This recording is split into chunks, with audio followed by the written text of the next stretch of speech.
আমাদের দেশের বেশিরভাগ মানুষ বাহিরে যাওয়ার সময় বোরকা হাতে মোজা পায়ে ব্যবহার করে, কিন্তু বাসায় দেবর বা অন্য পুরুষ যেমন শ্বশুর দেবর ভাইদের সাথে সাধারণভাবে দেখা করে। এটি কতটুকু জায়েজ আছে ইসলামের দৃষ্টিতে? অনুগ্রহ করে ব্যাখ্যা করলে উপকৃত হতাম। খুবই দরকারি একটা প্রশ্ন, অনেক প্রয়োজনীয় একটা প্রশ্ন আসছে। মাশাআল্লাহ ভাইরা, এই রোগটা আমাদের দেশে অনেক ফ্যামিলিতে আছে এবং এই বৃহত্তর নোয়াখালী এলাকাতে এই রোগটা আবার একটু বেশি। নোয়াখালী মানুষের শুধু সারাদিন প্রশংসা করে পাম্পটে দিলে হবে না, তো দোষের গুলোও বলতে। আজকের এই মাহফিলে আজকের অন্যতম মেহমান আমাদের শ্রদ্ধাভাজন বড় ভাই engineer S M Nahid Hasan ভাই ওয়াজ করে মঞ্চ থেকে নেমে মসজিদের দিকে যাচ্ছেন। পকেট থেকে আমাদের কোন এক ভাই হালাল মনে করে মোবাইলটা নিয়ে গেছে। এটা আপনাদেরকে বলার উদ্দেশ্য, এর আগে আমার বাবা দুনিয়া থেকে যেদিন চলে গেছেন, জুমাবার ছিল সেদিন 18 আগস্ট ছিল।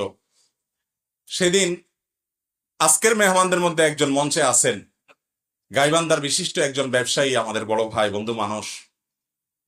তারা গাইবান্ধা থেকে জানাজায় আসছিলেন। ঠিক কবরস্থানে আমার বাবার লাশ আমরা কবরে রাখছি, ওই টাইমে পকেট থেকে মোবাইলটা নিয়ে চলে গেছে। আমি নোয়াখালী, বৃহত্তর নোয়াখালীর মানুষ হিসাবে আমি লজ্জা পাইছি যে গাইবান্ধা থেকে আব্বার দাফনে জানাজায় এসে কবরস্থান থেকে মোবাইল চুরি। আর এই মাহফিলে এ আল্লাহর বান্দা ওয়াজ করে মাত্র নামছে, চোর চিন্তা করছে হয়তো যে হুজুর ওয়াজ করছে, দেখি সবর কদ্দুর আছে হুজুরের, আজকে টেস্ট হয়ে যাক, এই জন্য মনে মোবাইল নিয়ে গেছে।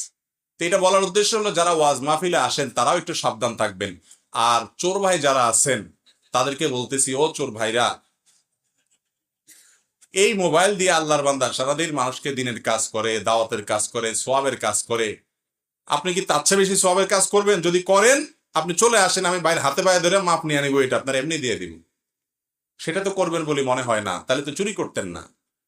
অন্যের হক মেরে দিনের মজলিসে এসে অন্যের হক মেরে কবরস্থান, মানুষ কিভাবে দুনিয়া থেকে চলে যায় সেখান থেকে শিক্ষা গ্রহণ করার কথা। নবীজি বলেছেন, ফাইনহা তুযাক্কিরুকুমুল আখিরা, কবরস্থানে গেলে তোমাদের আখিরাতের কথা স্মরণ হবে।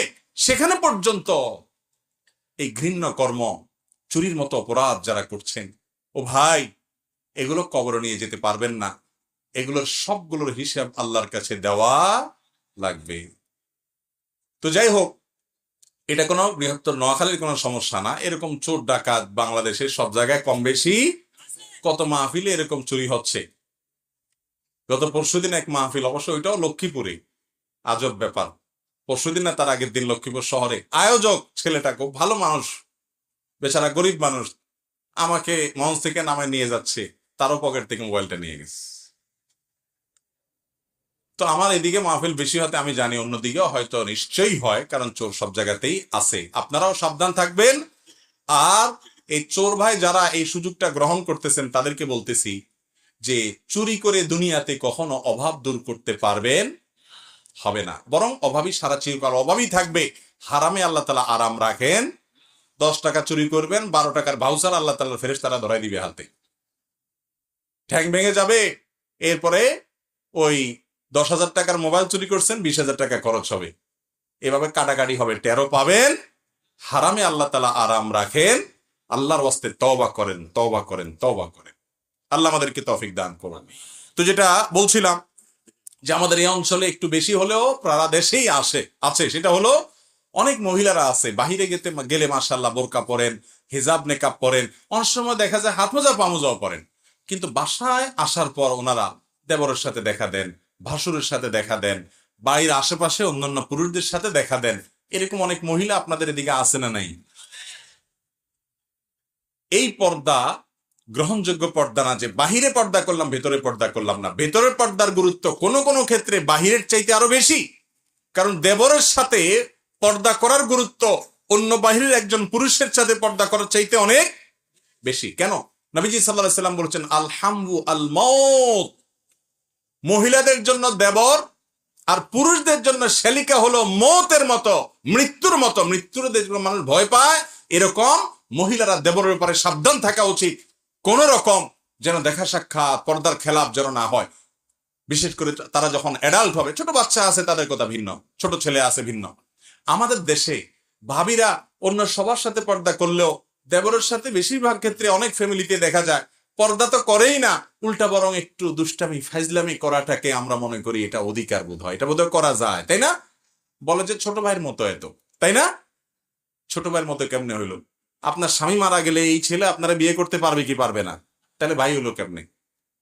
আবার শয়তানে আরেকটা ফতোয়া দেয় যে বড় ভাবি তো মায়ের মতন, আছে না? এই ফতোয়া দেওয়ার মুফতি কে? স্বয়ং ইবলিস। বলে যে বড় ভাবি মায়ের মতন। আরে ভাই, আপনার ভাই মারা গেলে ভাবিরে বিয়ে করা যাবে কি যাবে না? যারা বিয়ে করা যাবে সে আবার মায়ের মতো কেমনে হইলো? এর চেয়ে ভণ্ডামি কথা দুনিয়াতে আরেকটা আছে? সবচেয়ে বেশি পর্দা এখানে করা উচিত, অথচ আমাদের দেশে অনেক ফ্যামিলিতে এই পর্দা হয় না।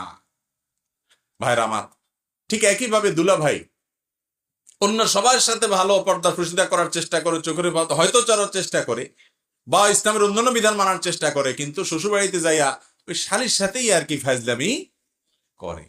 শ্বশুর শাশুড়িও মনে করে ঠিক আছে শালি দুলা ভাই তারা তো একটু আধটু আর কি ফাজলামি করবে, অথচ নবী করিম সাল্লাল্লাহু আলাইহি সাল্লাম এই ব্যাপারে সবচেয়ে বেশি সাবধান হতে বলেছেন, কারণ এর কারণে ফিতনা অনেক বেশি, কত সংসার ভেঙে যায়, কত অপকর্ম হয়, কত তলে তলে নোংরামি হয়, অসভ্যতা হয়, গুনাহের দিকে চলে যায়, মানুষ টেরও পায় না। এই জন্য যারা শ্বশুর শাশুড়ি আছেন তাদেরকে বলছি, আপনার ফ্যামিলিতে আপনার পুত্রবধূ সে যেন আপনার পুত্রবধূর দেবর বাসুদের সাথে পর্দা করতে পারে, আপনাদের কর্তব্য সে পরিবেশ করে দেওয়া। অনেক মা আছে ওই মাই দেবরের শার্টটা ভাবিকে দিয়ে ধোয়ায় এবং দেবরের খানাটা ভাবিকে দিয়া প্রস্তুত করায়, তার সামনে পাঠায়, আছে না নাই? রেডি হন আল্লাহর কাছে জবাবদিহি করার জন্য।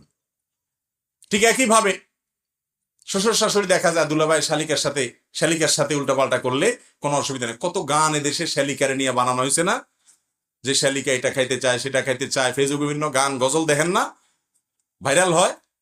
এর মানে কি? এর মানে এগুলাকে মানুষ কোনো দোষের মনে করে না, অথচ এগুলা সবচাইতে দোষের বিষয়। শ্বশুর শাশুড়িও সতর্ক হতে হবে, অন্যরাও সতর্ক হতে হবে। কোনো ফাইজলামতি দুলাভাই শালিকার সাথে এবং ভাবি দেবরের সাথে চলবে। বাহিরে যেরকম পর্দা করেন ভেতরেও পর্দা করতে। আমাদের এই অঞ্চলে একটা ঐতিহ্য ছিল, আমরা ছোটবেলা থেকে দেখেছি, যে কোনো বাড়িতে ঢুকার আগে পুরুষরা গলা পরিষ্কার করে ঢুকতো। শুনছেন আপনারা? এর মানে হলো আমি পুরুষ আসতেছি, যারা মহিলা আমার সাথে পর্দা করার বিধান যাদের আছে, বেগানা না মহিলা যারা আছো তোমরা তারা সরে দাঁড়াও, পর্দা করো, কাপড় চোপড় ঘোমটা টেনে নাও, আমি ভিতরে যাব, অনুমতি নিত। এখন এগুলো আস্তে আস্তে উঠে যাচ্ছে। আল্লাহ তাআলা আমাদের ভালো যে গুণগুলো ছিল এতদ অঞ্চলের এবং সারা দেশের মানুষের, সেগুলো আবার ফিরে আনার তৌফিক দান করুন। পরিপূর্ণ পর্দা করবো তো ইনশাআল্লাহ। যে সমস্ত বুড়া বুড়ি মুরব্বীরা এই সমস্ত পর্দাহীনতাকে সমর্থন করেন আর বলেন একটু দুলাভাই শালিতে একটু আচ্ছু করে, একটু আপনার দেবর ভাবি তো, এটাকে তো দোষ ধরা কিচ্ছু নাই, যেসব মুরব্বীরা এগুলা বলেন, আপনাদেরকে নবী সাল্লাল্লাহু আলাইহি সাল্লামের ভাষায় বলা হয়েছে দায়ুস। কি বলা হয়েছে? আদ-দায়ুস আল্লাযী ইউকিরু ফি আহলিহি আল খাবাস। তার পরিবারের নোংরামি অসভ্যতাকে সমর্থন করে যারা, তারা হলো দায়ুস। আর হাদিসে আসছে আদ-দায়ুসু লা ইয়াদখুলুল জান্নাত, দায়ুস জান্নাতে প্রবেশ করবে। আল্লাহ তাআলা আমাদের সবাইকে সাবধান হওয়ার তৌফিক দান করুন, সতর্ক হওয়ার তৌফিক দান করুন। ভাইরা আমার, যা শুনলাম জানলাম, আল্লাহ যেন আমাদেরকে আমলের তৌফিক দান করেন, আমরা যেন বুঝার তৌফিক দান করি। মজলিস থেকে মাহফিল থেকে যাওয়ার সময় নিয়ত করে যাবেন যে কাল থেকে এই অপকর্ম আর করব না, প্রতিটা ভালো কথা শুনে শুনে নিয়ত করে যাবো তো ইনশাআল্লাহ। তাহলে মাহফিল আয়োজন সার্থক হবে। একজন মানুষ